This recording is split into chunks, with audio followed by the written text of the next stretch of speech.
at it, if Drew's not going to be facing Brock, it's not too bad to go up against someone like John Cena. It's going to be a big match, and if he gets the win over John Cena, it's going to elevate him going forward. And I guess down the line, his opportunity will come. But I just don't see him doing that now. Especially after seeing the Rumble, they didn't even really sort of tease that at all. So. Matt, out of both the Rumble matches, what one did you prefer, the male one or the female? I think I preferred the women's Rumble because unlike the men's one, there wasn't spots where people were coming out and I felt they were wasted. I felt like everyone had an equal amount of time to shine. I mean, it goes to say something when even Dana Brooke was getting eliminations. So, everyone had their own little moment. So I can say the women's Royal Rumble was my favourite out of the two. How about yourself? No, exactly the same as you there. In fact, I will say this much. They got it the wrong way round. They should have had the women's match on last. They should have had the women's Royal Rumble on last, because Becky coming out like that would have been even bigger doing that spot. So I'm kind of a little bit gutted that they didn't, because I think they got it. They shouldn't have done last year's at the end. They should have swapped it around that year and had Shinsuke on last. But this one, I feel like they should have gone with Becky. I think that would have been the way to end. But nonetheless, we get what we get. And officially now, Matt, the road to WrestleMania has begun. I know. I will say, I think my excitement levels are slightly less than what they were last year. Purely because perhaps I was thinking everything for Shinsuke and Asuka was going to go, in an incredible way towards WrestleMania. But then again, it wasn't so great when it certainly didn't live up to as much as I thought it would. So, I'm not going to let that play too much of a fact. How about you, Matt? The levels of excitement there for you? Is there any other matches other than that you think was kind of penciled in that you could see come in there for WrestleMania, or anything for Finn Balor?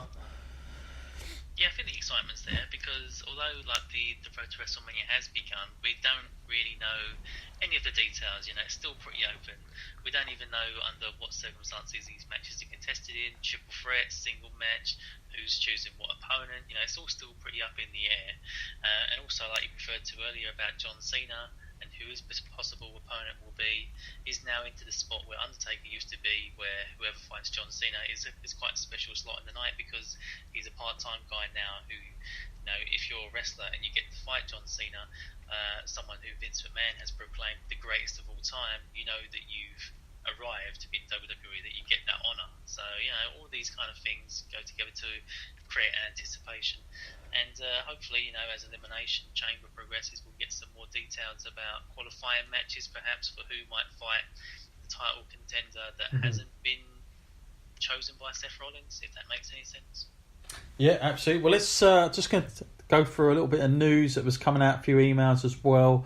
Couple of our listeners, Matt, they're saying that the big thing for Triple H this year is going to be Batista. Apparently, that's still very much being spoken about. I can't say I'm really that into the match of Batista versus Triple H, but I guess some people are excited by it. Me personally, I would be happy to see Batista if it's Batista from the movies, like the cool guy Batista. But I don't really think it's worth doing a Triple H angle, just because I think you've done everything you possibly can. All right, we know they don't get on. Sometimes they have little arguments, but I don't really think I want to see that. I'd rather see Batista against somebody, who's maybe even someone like Drew. I'd rather see that than I would Triple H. It just seems like their own little match. They're like two kids who can just have a match when they're going to put it on at WrestleMania. I don't know if I really fancy that one. What about you, Matt? If you're going to have Batista, is there anyone else available that you could see him having a good match with? I don't really think so. There's not really much unfinished business left out there for him.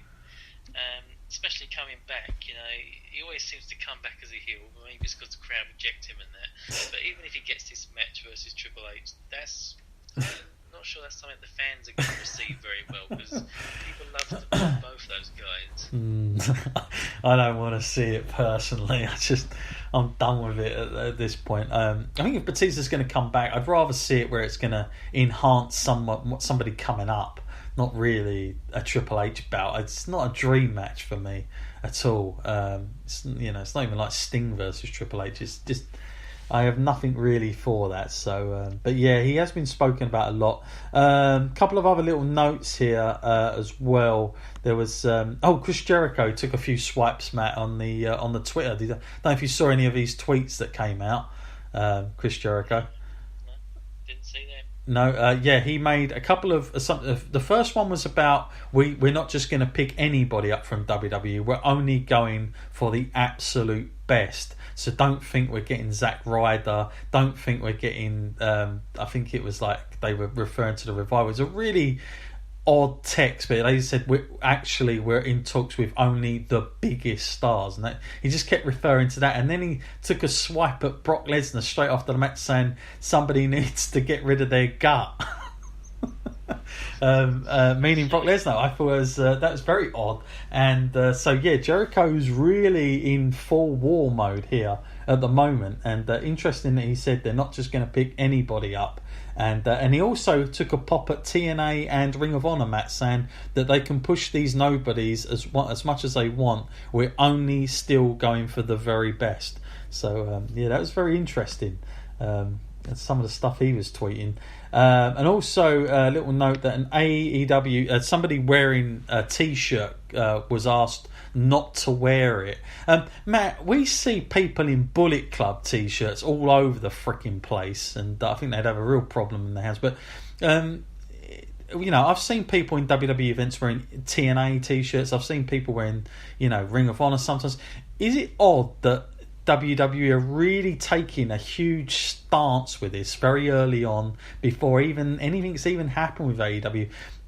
Is this a bit of an odd decision by them? Because normally their mentality is, we don't care what they're doing, we're the only competition in town, and that's it sort of mentality. Are you surprised that they've taken this stance with AEW so far?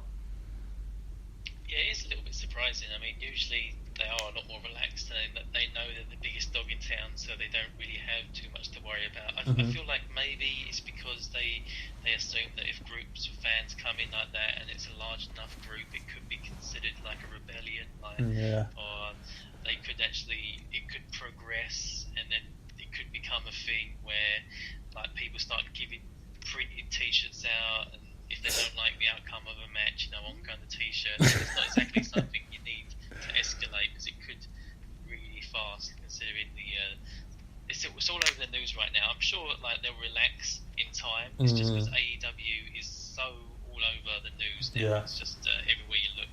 Yeah, just a quick thing on AEW. They have gone in. They're going to be running pay-per-view business again. So you wonder if WWE, they've taken themselves out of the pay-per-view business by having the network. But AEW have said they're going into the pay-per-view business. They've signed up now. That's official. So they are going to be selling pay-per-views again. And they said they're going to be more head-to-head with UFC than they will the WWE now, because they don't really get that many... of course, people just don't buy pay-per-views. You don't have to. You can buy the network. But it's going to be interesting financially whether this is going to have a huge backfire on WWE. Because I'm sure when they made the network, Matt, they didn't think something like this might have ever been possible at the time. But I'm not saying early on it's going to make any difference at all. But, going forward, you think...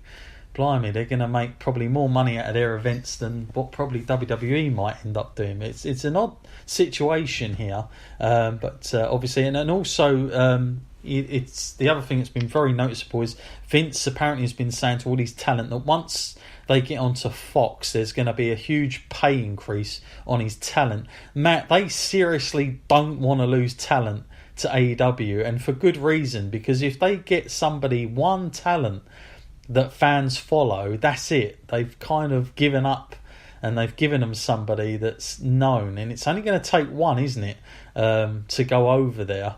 that they've got to really sign to get that. And so I think at the moment, Matt, the winners are the talent. If you're a free agent, this is a fantastic time, isn't it? I mean, you could really play them. And also, if you're a talent in WWE, you're going to get an amazing contract. I won't be surprised if Brock Lesnar's thinking to himself, hang on a minute, I think I'll hang on for a bit longer and I'll just say that that Cody's rung me up. He thinks they could offer me even more money.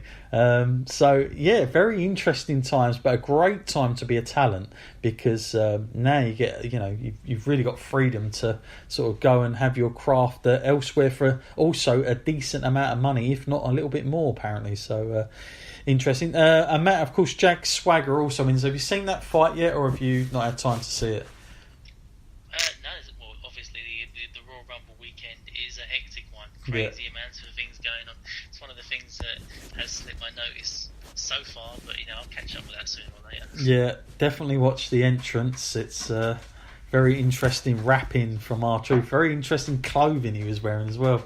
It's like a throwback. But nonetheless, great win for him. So I think overall Royal Rumble, a decent show. I'm very happy with it. Just very long. Seems to be getting longer and longer. But if that's getting longer, Matt, I wonder how much longer WrestleMania is going to be this year. God dear, it's like they're going to break another record for this one. Maybe we'll do. Have to split the WrestleMania into 2 parts, Saturday and Sunday. Yeah, I mentioned that. It's not a bad idea. I actually did mention that a while ago.